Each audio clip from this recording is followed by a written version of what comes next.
So the other day I had a conversation with a student of mine, and he said one of the most epic things I have ever heard about print on demand. He said that some people never actually get started because they are more afraid of failing than they are excited to actually succeed. And this struck me because I started to wonder, like, how many of you watching my videos here on my YouTube channel are in that same spot? Maybe some of you have been thinking about opening a print-on-demand store for a long time. Maybe you've watched a lot of my videos. Maybe you've watched a lot of other people's videos as well on the subject. But for whatever reason, you just haven't actually launched a print-on-demand store. Maybe you are afraid to fail. Maybe you're overwhelmed with how much there actually is to do with opening a print-on-demand store. Or maybe you just don't even know where to start. What I hope to do in this video today is simplify things a little bit. And really, I want to share with you a way that you can open a print-on-demand store really fast. And that way, if you do fail, you didn't spend months actually building out a store to have it fail. Basically, what we're going to go through today is going to allow you to get the store open quickly, so that way if there is any sort of failure, you didn't waste time and you can make some adjustments and try again. Does that sound good? If it does, remember, this is free content, which means I am taking the time to produce this for you. One thing you can do in exchange is click the like button. Not only does that help my small channel to grow, but it could help someone else out there who is trying to find print-on-demand content, because when you like the video, YouTube is more likely to recommend this video to a new audience, and that will help them hopefully to find what I'm going to go through here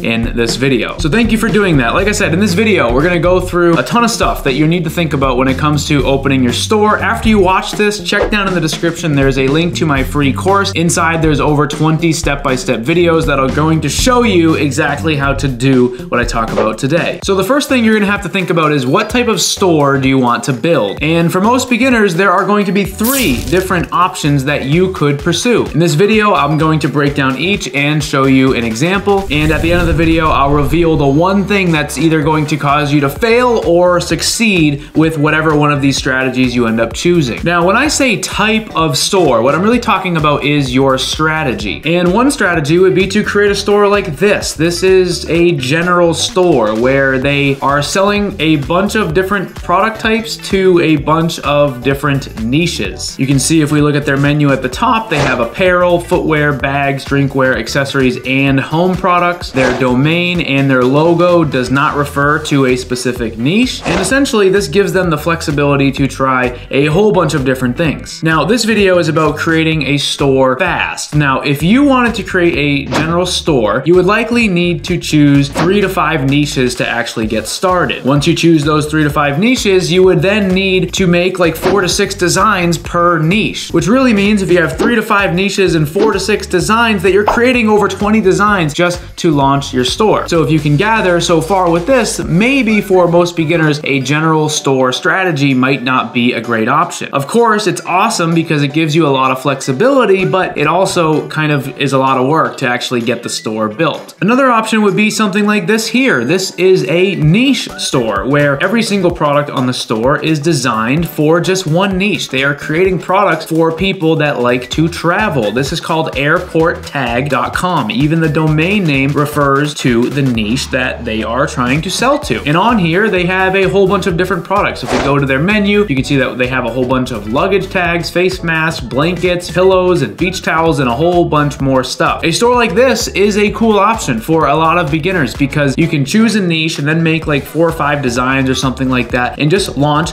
the store. One of the things that I always talk to students about is this concept of a minimum viable store, which just means the least that you have to do to actually get the store to market. There are so many people that begin their store and they try to make dozens and dozens of designs, and then they actually spend months building it before they even try to sell anything. And then what happens is when they actually do launch and they don't get the results they want, they get super discouraged and they end up giving up. So basically what I'm saying is a niche store could be a cool option because you can literally launch with like 4 or 5 designs and try and begin selling. Now, the major negative to something like this is, what if you end up wanting to change your niche later? Then you need to do a whole completely brand new store because the store that you bought and the domain that you're using is essentially for a specific niche. So if you ever wanted to try a new niche, you would need to actually build out a new store. Now, a third option is a product focused store. You can see an example here. This one is called Lakeshore metal decor where all they do is sell metal signs for the wall, but they do it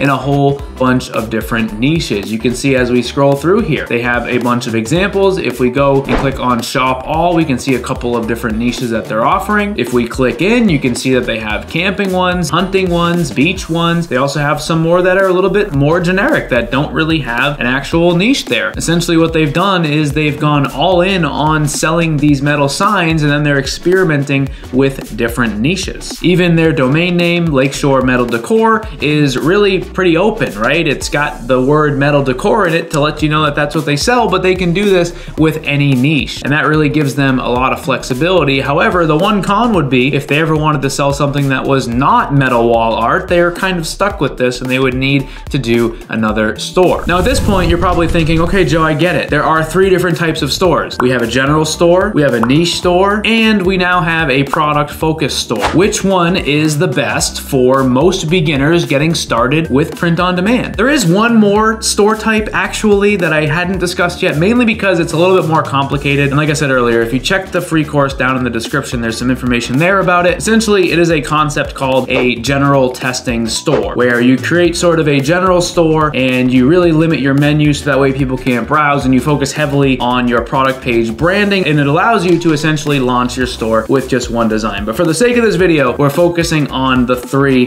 that I went through: general, niche, and the product focus store like Lakeshore Metal Decor. You're probably thinking, Joe, which one is best? Like I said, the general store is a lot of work. It gives you a lot of flexibility because you can choose as many different niches as you want to, but in order to actually launch and make sure that things look good, you're going to need like over 20 designs to actually fill the store out and make sure that each niche that you're selling in has some designs for sale. Again, on the flip side though, a niche store can be created a lot faster because you really don't need that many designs to actually launch a niche store. But if you do create a niche store, you're going to sort of be locked in to that niche on that store, and if you wanted to try a new one later, you'd have to go and create a new store. And then lastly, we have this product focus store where they're selling metal art, where you could pick a product that you really want to sell and go all in on it and choose a whole bunch of different niches to try. In my opinion, the product focus and the niche option is probably better than the general option on its face, because the general option takes a long time. And this video is about creating a store fast. That way you can fail fast and get feedback and try to sell and make necessary adjustments before you waste months and months and months of your time building out a store that was never going to work. And like I said, check out the link down in the description. There's some info about that general testing store strategy there as well. And once you figure out which type of store you want to create, you've solved one of the major problems, because now all you need to do is start thinking about what niches and products you want to try first, which is what I said earlier was going to be what I talk about at the end as being the thing that could really make you fail or the thing that could really make you successful. Print on demand is a unique business model. It's all about the niche. If you don't choose a good niche, then no one is really going to be interested in your products. When it comes to choosing a good product, you also want to make sure that your product fits your niche, that it's something that the person inside of your niche actually wants to buy. That's going to make them excited when they come across it on social media, for example. And if you're just selling something that's super common and really saturated, like a t-shirt or a mug, people might end up just scrolling right by it because odds are they have seen it before. In most cases, when I'm working with a new student, for example, 99% of the time, anytime they are not doing well with their store, it always comes back to either the niche they've chosen, the product they're trying to sell to the niche, or the design that they've actually made. Those 3 things are going to be ultimately what you need to figure out in order to be successful with your store, no matter what type of strategy you choose. So essentially, I'm making this video for those that are not really sure what to do with print on demand. They have interest in opening a store. They don't know what to do first. They're overwhelmed with all the different tasks. Just first, figure out what type of store you want to open, whether it's a general, a niche, or a product focus, and then go from there. If you can figure that out first, you're gonna be in a much better spot mentally. And if you guys want me to continue to sort of make videos like this geared towards those that are having trouble getting started and just laying out simple tasks that you can think about, let me know down in the comments. Hopefully this was helpful. If it was,